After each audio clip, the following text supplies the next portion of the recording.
Steer right.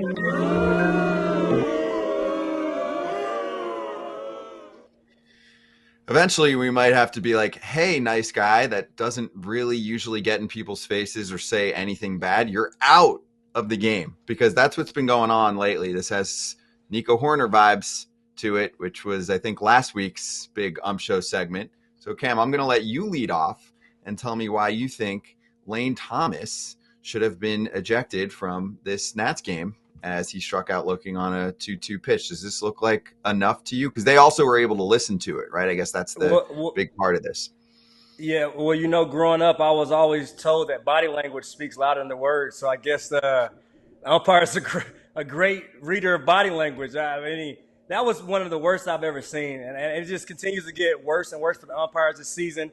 I mean, it seems like, and I tweeted this last night, this might be one of the worst years yet for the umpires. It's just balls and strikes, decision-making calls right here. I mean, at what point, and Kratzy knows, I mean, you have to have much thicker skin than that. And we've heard some dudes go way, way below the belt, way beyond that realm, and still somehow stick around in games. And you talk about a guy, like, understanding and reading the room, like, knowing the guys that's on the field, not having an umpire, but even as players, right? I know there's only 4 guys on the field, but our job is to know these guys' name and kind of have a feel and how they call balls and strikes and what they like to do, a tendency. Well, you also, as an umpire, should kind of know, what players are short-tempered, what players are good guys. And if you know, Lane Thomas is probably one of the nicest guys in the entire game. So for this to happen, it's ridiculous. It's embarrassing for the umpires. And it's just another moment that we'll look back and say, umpires were really struggling this season. I don't know anybody named Lane that has ever done anything. And Lane Thomas, like, he did say something right away when the pitch came, when it was called. But man, like, did the umpire feel like he was showing up? I don't know. Like, you see him like drop his bat right there, and he's like, "What? What did I say?" Like, he said something right there, and then he's like, "What?" To me, it's all about the reaction after he throws you out. I mean, it is quick. That is quick. Did the umpire not know that? Like, yeah, and now he's trying to plead his case, and he's like, "No, that's what you said." He's like, "Well, that's what I heard. Yep, that's what I heard you say." And it was like, he didn't say anything. He didn't say anything. That's what I mean. And it looked like he was sitting there going, "You did. I heard it." Or I mean, and even if he did say something, his lips moved where it couldn't have been more than a word or two at the most. Like, I mean, like, are you kidding me, or are you serious? Like, they always used to tell us, Scott, that you can never say you, right? Always avoid you. I mean, you can. I learned that lesson. You can say a lot in the game, but you is like the cardinal sin. Don't say you. Don't point at a guy. Don't draw a line. I mean, so unless it was something earlier in the game that premeditated this, maybe it was a call that we missed where maybe Lane had some words, who knows? But for him to throw him out on literally maybe just giving "are you kidding me?" or whatever it may have been, that was utterly ridiculous.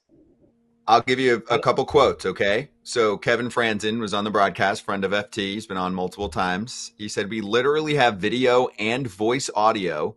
Lane never said anything. That's just bad. That makes me even more mad," because later on, they were saying that's just a bad job by Emil. Did I say that right? Emil Jimenez. He said, "This is Franny.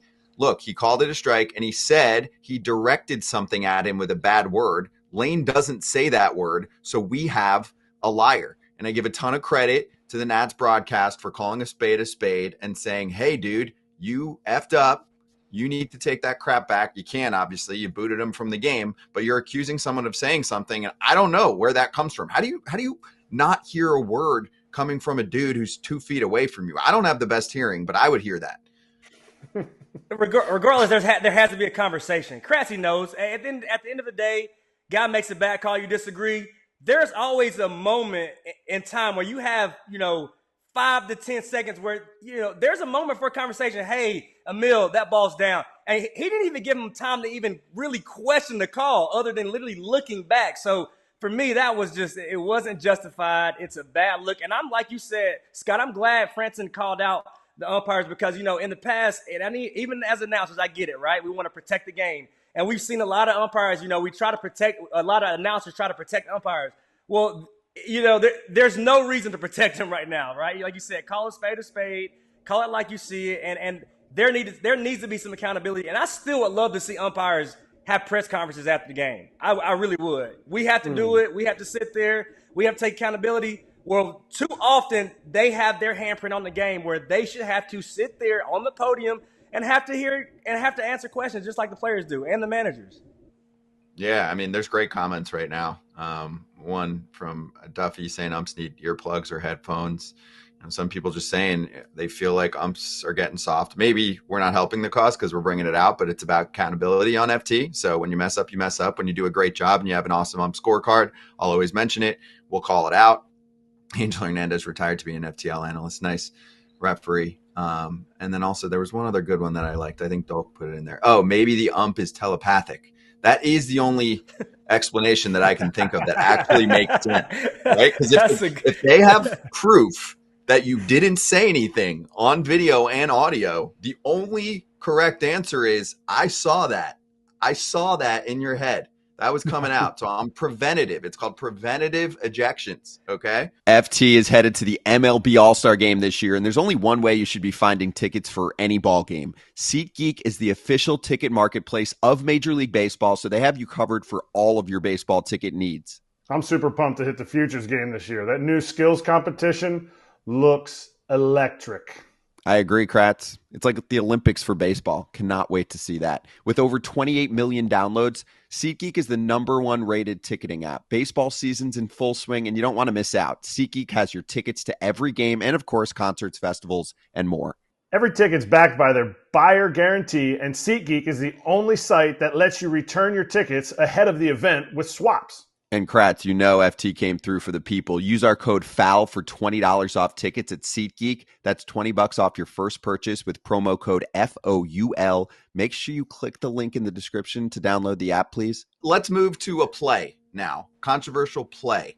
Now, in Kansas City, we also had one of the nicest humans in baseball get booted from his first game of the year, and that's manager Matt Quatraro. He is so freaking nice, and he was the same dude last year when the Royals were terrible as he is this year. Calm and easygoing, and that's his style, and we're watching him right now pop off. And Kratzy, I don't know if you've spent any time with him. My guess is yes, right, from the Rays days, or did you see him when you were in KC? But it was over this play from Bobby Witt. He slides into second.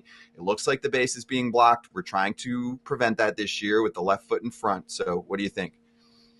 I mean, yeah, I spent time with both. I had also, when he was a coach with at the time it was the Indians when I played for him. Then he went to the Rays, had him as a coach when he was there, when he was the bench coach there with the Rays. And then I just saw him 3 or 4 weeks ago when I went out to KC. He is so mild-mannered. For him to get this pissed, one, he's worried that his superstar Bobby Witt could get hurt on that play. And two, why is that call not being made? Why is that call of blocking the base, which is clearly what happened, his hand slid into his foot before he was tagged out. He's blocking the base, should be safe. But also, I'm thinking Q is very measured with what he does. The Royals, maybe they didn't quite have enough life for him. They didn't win the first 2 games of this series. They're up 2-0. They're in that game. They're facing a legit lineup in the Yankees.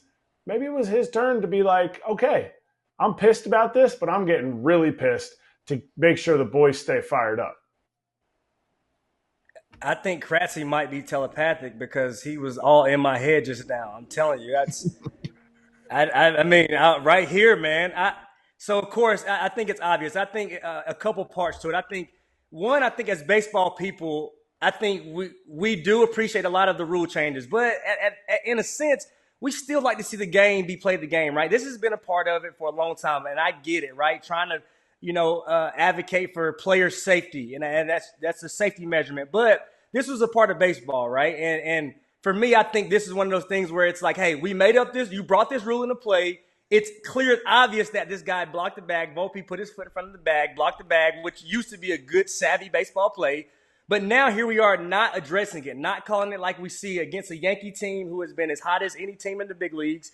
And I think from the other part, too, like Cressy said, you got Matt Quatraro, who is extremely mild-mannered and a guy who probably won't get tossed a lot in his career. But, you know, you want to let your guys know that even though we're playing good ball and I like the way things are trending, you know, if the manager shows fight, usually the team starts to take on that identity as well. So even though he's mild-mannered and he shows that fight, that gets the boys fired up and go, hey, actually, you know what? Let's go out here and get this dub for this guy. For this, you know, he's got our back. He's coming out here on our best players in the middle of something. And that's what you need to see from Matt Quatraro, because right now the Royals, they did a great job of having a good mix of veteran leadership coming in with young talent as well. So you have to find a way to continue to get these guys to play for something, especially in the division that's up in the air. So I think you're spot on, Cressy. I think it was a little bit of both. I think it was a little bit of actually being pissed off that the call was missed, but also trying to light a fire on these guys. And, hey, let's not get complacent and be content with just having a better season than anybody expected up until this point.